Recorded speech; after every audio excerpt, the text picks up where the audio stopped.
Hi there, and welcome to another amazing edition of the Interview SME series. And this week, we look at why most businesses fail within their first few years of operation. According to the Small Business Administration, 20% of small businesses fail within the first 2 years, and almost half do not survive the first 5 years. Joining us on the program is Mrs. Biyi Tunji-Olugbodi, the Executive Vice Chair and Managing Director of Honeycomb Confectioneries Limited.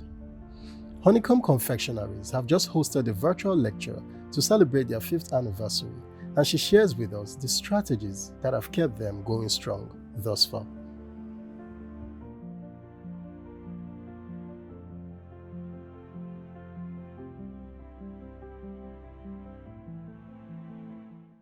Well, as a matter of fact, even the big ones, the big businesses, every businesses, they have their challenges and all that. But some of the things that we've done over the years is for us to be sure that we are mindful of what the market is saying.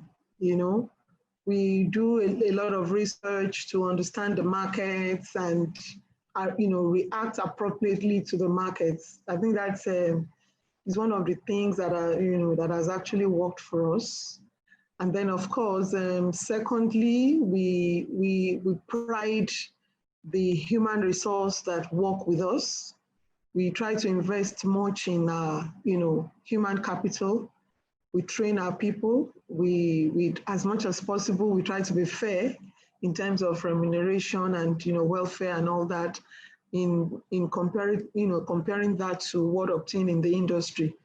So we often do not record high labor turnover, so which it has made it a bit stable for our kind of business. And then, of course, you need to be financially literate, like I would say. You need to know the books. You need to see what the figures are. You need to keep track of, what you buy, what you do, what you produce, and the financial people will say, make sure that your figures are right, because if your figures are not right, it's telling you that you need to do something. So you must be proficient in basic financial bookkeeping.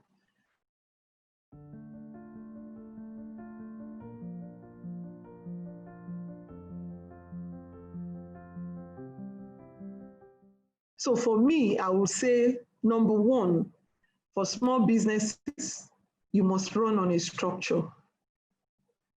And you discover that most small businesses, they often do not want to run on structure. But when you run on structure, what you're simply saying, or the kind of foundation you're putting in there, is that the business must always outlive the investors.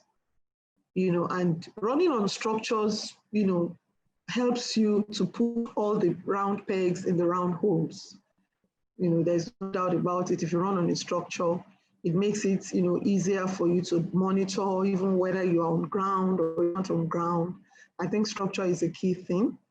And secondly, you must avoid waste in any form. So you might want to say that, okay, you run on a structure, you are not on ground. You have to be on ground anyway.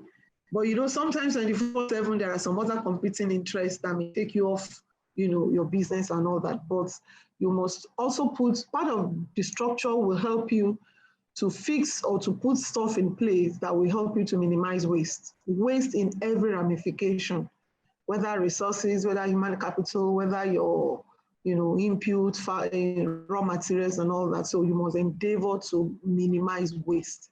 So I think that is very, very important. And then maybe I should add financial discipline.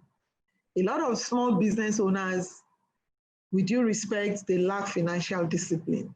But one of the things structure will do for you, if you put structure in place, you'll be able to have financial discipline.